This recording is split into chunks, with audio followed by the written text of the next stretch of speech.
Yeah, you're doing a lot of watching the opponents as much as.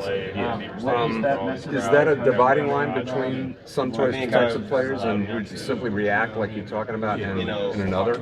Yeah, I feel like it is. Being able having instincts. I feel like without instincts, you can have the most speed, most size, and everything. I feel like without the instincts, you won't be able to make those plays that are different, things like that. And that's all over. We talk about this all the time. The guy with the best instincts will always end up being the best guy.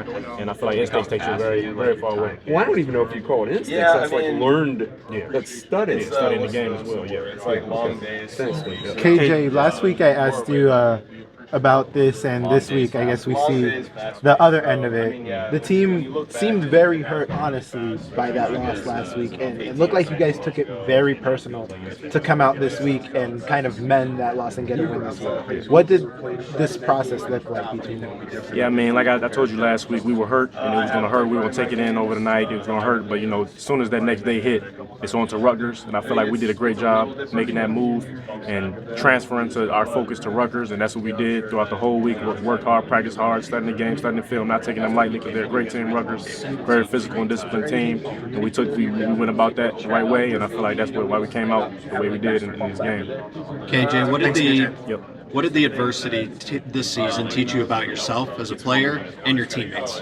Yeah, I say for me, it's just no matter the circumstance, the standard and things like that don't change.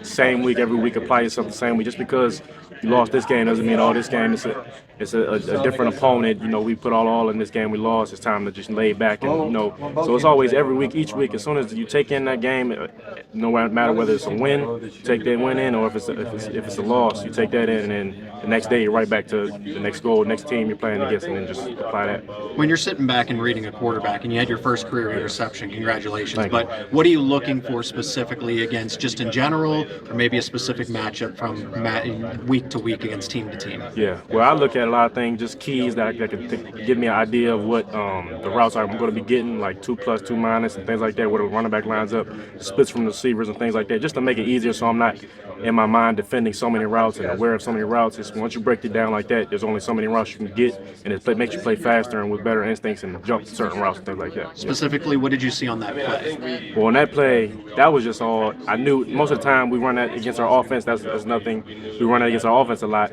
and once they see that corner, which is a corner blitz, once they see him blitz, they try to get that hot throw to the receiver. And this happened a lot of times in practice where they got us, and I knew right on that play, it's going to happen. That's what most quarterbacks going to see. As soon as he comes, he's going to try to throw a hot, and I was like, I wasn't going to let it happen this time in the game, and just broke on the ball. I mean, you can talk about the defensive line and chop.